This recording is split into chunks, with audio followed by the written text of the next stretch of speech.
Well, welcome to the Monday Money Tip podcast presented by Fully Funded Life. My name is Joe Sangle, and we are here to help you, yes, you live your fully funded life. I'm joined, as always, by my co-host, Megan Hibbard. Are you fired up today? No. I'm just kidding. There we go. You said you were going to be prepared one day to say no. So I'm sorry that you're not fired up. I'm fired up. Are you spontaneously combusting? I don't think that would be good for anybody, but I'm here. Okay. We're doing it. Yeah, we're good. Today, we're going to talk about a really cool topic. I love it. It's the middle of summer, but, we're doing a theme. And what's the theme? Yep. So this month, we're doing money principles. So maybe you're just starting out on your journey, or maybe you're working your way to the top of the fully funded life ladder. We have something for everyone, and they can help everybody. So today, we are going to do a principle. And you might have heard us say it before. We're doing it a little bit different today. So now, today, the way we are saying it is, when you invest, you can expect a harvest. Yes. We've always said it kind of in the negative side. If you do, there is no harvest if you do not invest. You have to think about right? it now. Yep. But we're going to say it the positive way. When you invest, We're positive. yeah, you can expect a harvest. Get fired up. It rhymes. You say it right. Now, with this theme of money principles this month, we're lightening the mood with some money jokes. And so we can go through some different jokes here. And we kind of had fun as we were preparing this one. We got like 5 jokes this time. Yeah. Isn't it awesome? I'm already giggling. So you're already giggling now. So you get to go to the first one, and then I'll pick up the second one. We'll go back and forth. All right. What type of investment do Wall Street traders call 007? I don't know. A bond. James Bond. There we go. That's awesome. It's a bond. Okay. Here's the next one. The market is weird. Every time one person sells, another one buys, and they both think they're smart. And I would add, and they think they're getting a deal. Kind of weird, isn't it? Yep. Wow. My broker and I are working on a retirement plan. Unfortunately, it's his. Oh, I'm sorry, brokers. I'm sorry. You're always going to have to deal with that. It comes with the territory. Okay, here's a question. What's another name for long-term investment? What? A failed short-term investment. There you go. Haha. Very nice. You lose money on it. You're like, well, I'm going to hold on to it. Maybe make money in the future. All right. The last one. All right. Batman invited all the superheroes to an evening discussing Bitcoin investments. Superman did not go because it was a crypto night. Get crypto night. Get it? There we go. Excellent. All right. So, I thought those are kind of funny jokes, and some of them have this, in humor is also some real truths. Yeah. And so let's talk about it. When you invest, you can expect a harvest. Now, I grew up as a farm kid. And as a farm kid in the central Indiana area, we grew corn, soybean, and wheat. And we grew it as a hobby farmer, maybe 60 to 80 acres. The neighbors had thousands of acres. And so they drove John Deere tractors. We had a few John Deeres, but most of ours were an endless group of Massey Fergusons, Olivers, Whites, Ford, New Holland, Case, Sure. Alt Farmall, And anyhow, I remember every springtime we would invest seed into the ground. And amazingly, it would grow. Isn't that amazing? We put seed in the ground in the springtime, in the right season, at the right time, right conditions, and it would sprout. And then it would grow, and it would take time. And over time, the wheat would go through winter, and then it would start to bolt, produce a seed head. Then you have the flowing amber waves of grain in May, and you would start to harvest it. A lot of people do what's called double cropping, which means they get the wheat and then they run out there and they'll drill in soybeans so they can get a crop of soybeans. Or it's also known as second cropping. And others would just plant soybeans straight up. And it's just amazing if you plant seed at the right time. Well, I always was amazed. For us, it would take a small pickup bed full of seed, and it would take like semi-trailer to haul out the harvest. Isn't that amazing? So we never once planted seed without the hopes of a harvest. We knew this principle just exists, that when you invest, there's going to be a harvest. Isn't that awesome? I think that is awesome. And so the same thing is true with money. So when I was a young lad, just starting out in my 20s, and I was around 28 years old, I decided to change companies that I worked for. And so I'd worked for this company for 6 years, a couple years as an intern, but 6 years as a full-time employee, as an engineer and somewhat manager. And I had contributed to this company retirement plan, making some money, not what we call outrageously good money, but good money. And I was getting the company match and I was contributing. It's the one good decision I made while I was broke is I maxed out my retirement. So I was contributing 15% and the company was matching like 6%. Oh, wow. And when I left them when I was 28, so what was that? Around 2002. So I'm getting really old over here. So I rolled that over and it was about exactly $40,000. And I rolled it over to a rollover IRA from the company 401k. And I went to Bank One, which was being run by a young lad known as Jamie Dimon. And Bank One ended up merging with Chase. And then Chase Bank One merged with JP Morgan. Now it's JP Morgan. And it's all the subsequent banks. And that young lad, JP Morgan, is the most respected banker on Wall Street now. I'm really proud of myself Morgan. because when you initially said his name, I connected it to JP Morgan. You knew him. So I am really proud of myself. Yeah, it's great. And JP Morgan was a famous banker, right? A very famous one. Run around in the days of Henry Ford, I believe. But anyhow, I rolled it over $40,000 and the investment officer there, I'm kind of clueless. And he's like, hey, look, I think you should split it between these two funds. One is a aggressive growth fund and another one's like a growth and income fund. Let's just split it, $20,000 in each one. I've never touched it since. I've never contributed to it since. And here we are 21 years later. And what do you think it's worth today? I showed it to you to be. As I say, I know. Right? I showed it to you. Did I share the screen so that you could see it? You did. Because you joined via Zoom from your house when we work on these. Yeah. So it is worth $171,159.81.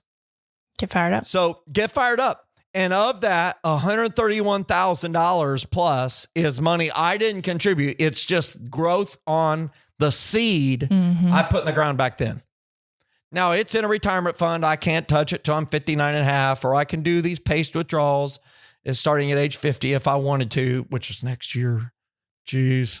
We're going to have a party. I'm going to be the half century, y'all. Let's have a party. But here's what I know. That's when you ask, why is Joe fired up? That's one of the reasons why I'm fired up, because I am a living witness to the power of compound interest working on my behalf. Yeah. And I started with zero. And I can look in that account and see $171,000. And I've been contributing to other retirement accounts since. That's not in this number. Isn't that awesome? Yeah. So we wanted to teach some stuff to help all of our listeners understand this principle that when you invest, you can expect a harvest. You can. It's an expectation. You can write it down. I expect. I'm writing it right now. You can hear it right now in the microphone. I expect a harvest. Isn't this awesome? Boom, boom, boom, boom, boom. I just wrote it down. I expect a harvest. Why? Because I've invested. Yeah. How about you? Can you expect a harvest? Yep. Yeah. Why? Because I invested. Oh, there we go. You did. Good job. So let's teach them some things. Everybody who's listening, you may have heard this, maybe you haven't. I want to teach you a couple of some tricks. Yeah. When it comes to investing. I don't think on the podcast, at least, we've ever taught this first one, at least. This is a great trick. Yes. Oh, it's like a party trick. Yeah. So the first one is rule of 72. So time it takes an investment to double. Right. The rule of 72. How long does it take your money to double? So like my 40K, how long does it take it to go to 80K? So it doubled once. And then it went to over 160K. That's doubling twice. Okay. I just want to make sure we're clear. We're not talking about every time it gains 40,000, right? 40,000 to 80,000, 120,000. We're talking about doubling every time from 40 to 80, from 80 to 160. The next number we're headed towards is 320. So basically, here's how you get there.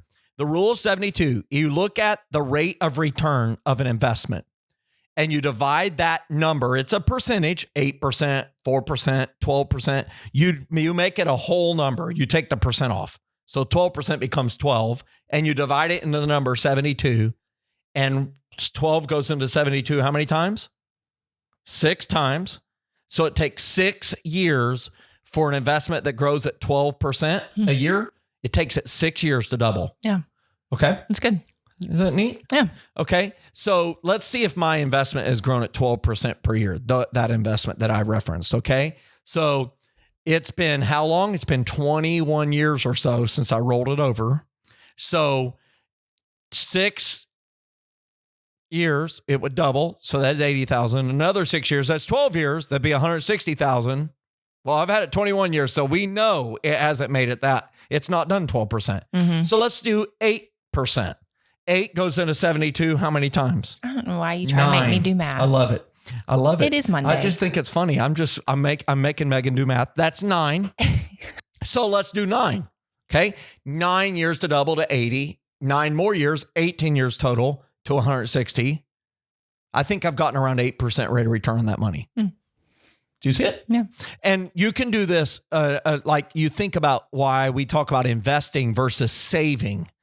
So now savings accounts are paying 4%. Yeah. Well, it wasn't a year ago. It was paying 0.5%. Yeah. So at 0.5%, 0.5 into 72 says it would take 144 years for your money to double once. Okay. But now that it's at 4%, it's going to take 23 years. 23 times 4, 72. So at least it'll double sometime in your lifetime, hopefully, maybe twice. So that's really important to think about. The rule of 72. It's a quick way to calculate how fast my money will double based on the rate of return that I'm expecting. Yeah. Isn't that neat? Kind of a good The way rule of 72. good way The to more plan. accurate number is 69, dividing 69 by the number, but that's hard math. Like 8 into 69 is like, I don't know. It's 8 point something, right? That's but the rule of 72 gets you close and it's much faster math. Yeah. Okay. Or a calculator works well too. Yeah. And your phone, everybody's phone. Hey, by the way, I don't know if you've ever seen this, but I've never shown people this, but this is really cool. I don't know if you've seen it. I'm looking around. That's why my voice sounded like it went away. Like I just pulled it away. Are you looking for your phone? Yeah. You have your phone? I have my phone. Okay. Pull up the calculator. You know how you can swipe down and get your calculator? Now watch this. Watch this. You have your calculator. It says 31. I don't know. I must now have been doing Did some you know math. you can rotate it and it makes it like a big, giant, detailed one? I didn't know that. You knew that? Mhm. Okay. Megan knew that. But That's awesome. maybe they didn't. Maybe they didn't. Look at all those Look buttons. at all those options. You can square root it. All the options. You can double it. You can square it. I like it. All right. So the rule of 72. Let's talk about a couple of other things to help you to know when you invest, you can expect a harvest. Yes. Our next one is diversification. So Yes. spreading risk out, but also expanding opportunity for gain. Yeah. And I'm amazed continually by the importance of that. You know, if you've been around a while, you've heard of the story of Enron. Mhm. You've heard the story of Tyco, where a bunch of people, you know, that company had grown that stock 20% year over year, 25% year over year. People are like, you're dumb if you don't have your money in this stock. And then they found out they were cooking the financial books and they went to zero overnight. And literally there were people who were retired multimillionaires who became zeroaires overnight. It's wild. Why? Because they did not diversify. Yeah. And so you got to spread risk out. There's a great story that Warren Buffett shared in his letter to shareholders this year about his purchase of Coca-Cola and American Express stock. He commenced this purchasing in the early 90s and was done by around 92 or 93 or 4, somewhere in that time frame.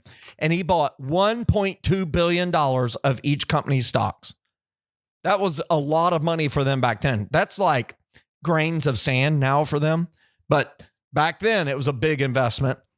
Anyhow, he said with that $1.2 billion purchase of Coke stock, it got them dividends, which is profit shared with the owners, of $50 million a year. And you might be thinking $50 million, that's a lot. Mhm. Well, when you put in $1.2 billion, It's not a lot. Yeah. Okay. It's still good. So about 4%. Well, he said, I never bought any more Coke stock. I never bought any more American Express stock. The American Express stock was paying him $40 million a year and on his $1.2 billion purchase. And he said, fast forward to today, 2023, that same Coke stock that was paying $50 million dividend is going to pay them $750 million in dividends this year. It's wild. And that $1.2 billion stock value is worth, I may have the numbers a little off here, but it's somewhere around $27 billion. Sure. And he said in the same time, the American Express stock is going to pay them $400 million in dividends and is worth about $22 billion. And what he noted is in his whole 50, 60 year stock picking career, he's had only about 12 be amazing like that. And what he said is, what I learned is I've made about one good investment decision every 5 years. And I've made a bunch of bad ones. And he's doing and he okay. said, but the good ones are so great that they almost make you forget the other ones. Yeah. And so that's what I want to encourage you with. That's why diversification matters, because he does have a diverse portfolio and you just have no idea. Sometimes you have more of an inkling, but you don't always know which ones are going to do profoundly great over the long haul. And if you make one or two every 5 to 10 years, you're going to have a really, really good harvest. You're going to have to buy the semi-trailers and the railroad to haul it away. Yep. Sound good? Sounds Stacks of cash. Who doesn't want that? All right, let's talk about one other little rule Yep. before we wrap it up. Are you having fun with this? Yeah, it's good. Okay. Very informative. Very informative. Hopefully it's informative. And some storytelling. All right. Our last one is the 100K rule. So index funds until you reach 100K, then start thinking about other investments. Okay. So I thought the 100K rule was that, you know, you would get to 100K and then give it to me out of the goodness of your heart. I thought it was the other way around. Oh. You give me the 100K. Okay. That's awesome. I will give that to you in false currency. Okay. But here's what I know.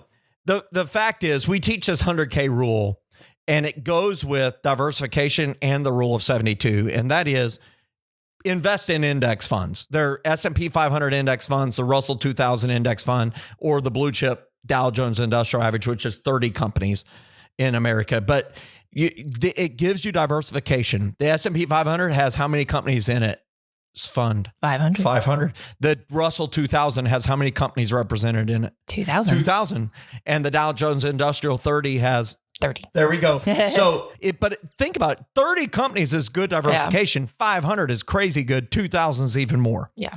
And really even Warren Buffett, who I mentioned in last podcast, this podcast, he says all the time, you know, you can't outrun fees. And most mutual funds have fees. Index funds, Vanguard brought them to the marketplace. Now everybody offers them. They have virtually zero fees. And you're investing really in the future of the American economy, which, hey, look, there's no guarantees of the future. But for the past 250 years, it has led the worldwide economy because of the Institute of Government, the Institute of Education that facilitates entrepreneurship, risk-taking, and the ability to start stuff.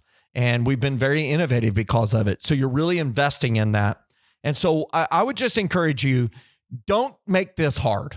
Just, hey, look, don't look to the left, don't look to the right. If I woke up tomorrow in most people's shoes, I would start by investing in an index fund. That's where I would start. And until I get to 100K, and then I would start thinking about other things. Anything you'd like to add as we wrap it up? Yeah, I mean, I think a lot of this, when it comes to investing, obviously it's a complicated or can be a confusing topic. It doesn't have to be, but it can be a confusing topic for a lot of people. And so I think, we get questions about it constantly, but one of the big things that we've done in Fully Funded Life is to really try to create some courses and some challenges geared towards investing to answer those basic questions, but to answer the complex questions. You know, if you're just starting investing, we have a challenge that helps you buy your first stock. If you're, been investing for a while, we have a whole course that walks through different types of investments, all that kind of stuff. So there's really something for everyone, which is really amazing. And so if you're listening to all this and you're like, I'm lost, I don't know where to start. I don't know what to do. I have questions. We really consider you to look at Joining Fully Funded Life, where you can really dive into those questions and, coaching comes with Fully Funded Life. So you're able to get coaching, unlimited coaching if you need it, where we answer your specific questions. We have trained coaches who are, able to help. We have coaches that specify in budgeting, but we also have coaches that specify in investing. And so they're able to help you and meet you where you're at, which is really cool, especially for a topic like investing that can be overwhelming and confusing. And the whole goal that we have is that you could live your fully funded life.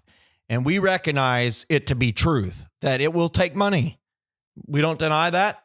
And we're here to help you free up money so you can invest. And when you do, when you invest, say it with me, you can expect a harvest. Get fired up. Have a great Monday, a great week. Hey, are you investing seed in the ground? If so, you can expect a harvest. If not, let's put some seed in the ground this week and get started towards your fully funded life. Have a great week, everybody.